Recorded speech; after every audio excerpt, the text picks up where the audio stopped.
We all come face to face with our own demise eventually, but perhaps one of the most horrifying ways to meet death is at the hands of another human being.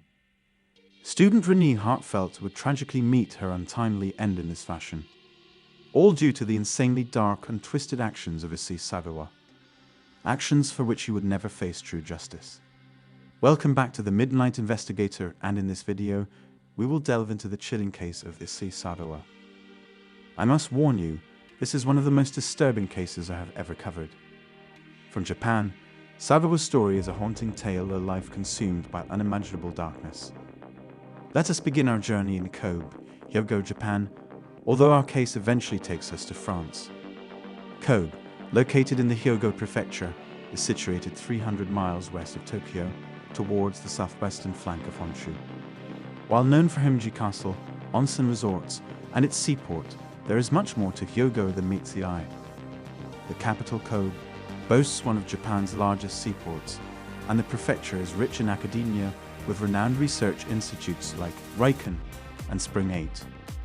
And when it comes to food, Hyogo offers a delightful culinary experience, with Kobe beef reigning as the undisputed champion, and several local favorites, such as kashiaki ikanabo, no kyujini, and the fluffy, moist pastry known as Sweet Mermaid. But let us return to Issei Sagawa's childhood. Born near Kobe on April 26, 1949, Issei entered this world just 4 years after World War II. Despite being born into a country grappling with the aftermath of war, Issei experienced quite the opposite. He had a privileged childhood, raised by loving parents and belonging to a wealthy family.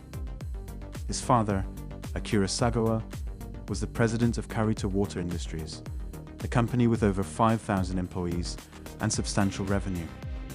His grandfather was a successful editor for Asahi Shimbun, one of Japan's largest newspaper publishers. Growing up surrounded by nature and farmers, Issei enjoyed a simple and peaceful life. However, his early years were not without their challenges. Issei was born extremely prematurely, and medical professionals doubted his chances of survival. He also developed enteritis, a small intestinal disease, immediately after birth.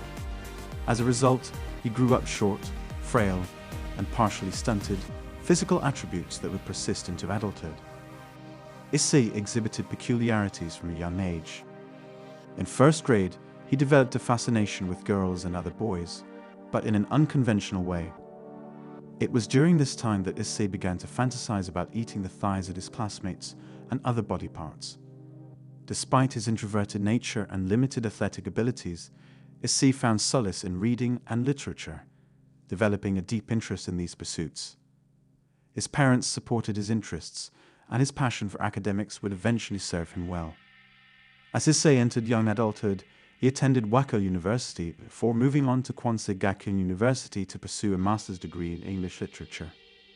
Despite his short stature and frail frame, Issei developed a curious fascination with foreign women.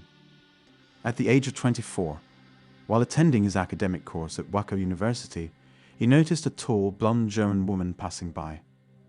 He felt a particular attraction to her thighs, a recurring theme in his dark fantasies.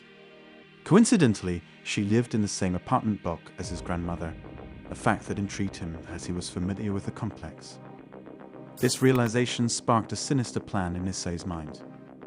He decided to break into her apartment, knowing he could easily navigate the building due to his knowledge of the area. His intention was to kill her and escape with parts of her flesh. One fateful night, Issei crept into the woman's apartment, but his plans were thwarted when he accidentally woke her up. She screamed and pushed him to the ground. Issei's actions resulted in his arrest and being charged with attempted sexual assault. However, he did not reveal his true intentions to the authorities. Fortunately for Issei, his family's wealth came to his rescue. His father paid a settlement to the victim, and in return, Issei's charges were dropped. He escaped with a clean criminal record, albeit with a slap on the wrist. Little did anyone know that this incident would lead to a chain with devastating consequences. Issei's story takes a dramatic turn when he leaves Tokyo for Paris, France, on his birthday, April 26, 1977. His move to Paris was driven by his academic pursuits, as he intended to complete a PhD in French literature at Sorbonne University. Paris, renowned for its history, museums, architecture, bustling streets, and the iconic Eiffel Tower, is often idolized by the Japanese. However, it frequently fails to live up to their expectations, causing a phenomenon known as Paris syndrome. In Paris, Issei Sagawa crossed paths with René Hartevelt, a Dutch student studying French literature at Sorbonne University. René, an attractive and romantic individual, captured Issei's attention. They started as classmates, occasionally meeting for coffee and helping each other with lecture notes. Their friendship deepened over time, with shared dinners and study sessions. However, Issei struggled to control his dark fantasies as his connection with René grew stronger. In Issei's mind, he had long established that he would eventually give in to his desires and kill someone. He believed that by consuming another person's flesh, he could absorb their energy and attain good health and beauty. During his time in Paris, Issei often brought sex workers to his apartment with the intention of shooting them and eating their flesh.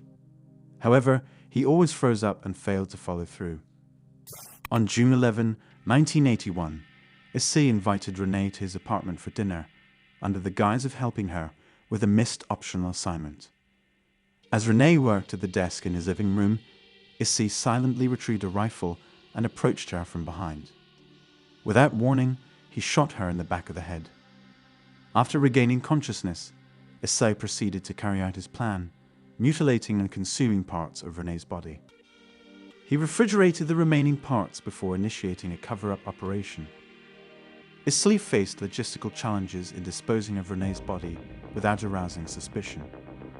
Paris, known for its busy streets and constant activity, required him to act swiftly. He purchased 2 large travel bags and 2 days after the murder, placed René's body inside them. He hailed a taxi and directed the driver to de Boulogne Park, where he planned to sink the bags in one of the lakes. However, the presence of daylight and people in the park prevented Issei from discreetly disposing of the body. Faced with this setback, he decided to abandon the bags and leave the park. 4 days later, French authorities raided Issei's property and formally charged him with the murder of René Hartevelt. However, due to his declared mental illness, he was found legally insane and unfit to stand trial. Instead, he was indefinitely held in a French mental institution. The public outcry in France against shouldering the cost of his institutionalization led to Issei's deportation back to Japan. The legal complications surrounding Issei's case prevented Japanese authorities from taking legal action against him. With no robust case against him, Issei was allowed to walk free. He was admitted to the Matsuzawa Psychiatric Hospital in Tokyo, diagnosed with a personality disorder. However, on August 12, 1986, he was discharged without receiving sufficient treatment. Issei's freedom allowed him to exploit his heinous crimes for personal gain. He wrote articles, essays, and novels about his crimes, sold portraits, and even created a manga based on his murder of René. He became a media spectacle, appearing in videos, adult films, and engaging in bizarre activities related to his cannibalistic tendencies. In recent years, Issei has expressed the urge to consume other women and be killed and eaten himself. However, without official court documentation from French authorities, Japanese authorities have no legal grounds to arrest him. Issei remains a free man, though his declining health and injuries have resulted in permanent damage to his nervous system. He currently lives alone and requires daily assistance. The story of Issei Sagawa is a chilling reminder of the flaws in international justice and the lingering horror of unpunished crimes.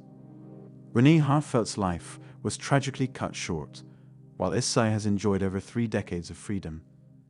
It is a stark reminder that justice does not always prevail, and the scars of his actions will forever haunt those affected by this case. Thank you for joining me in this video, and I hope you found this case both interesting and insightful. Please share your thoughts in the comments section below, and remember to look after each other. Goodbye.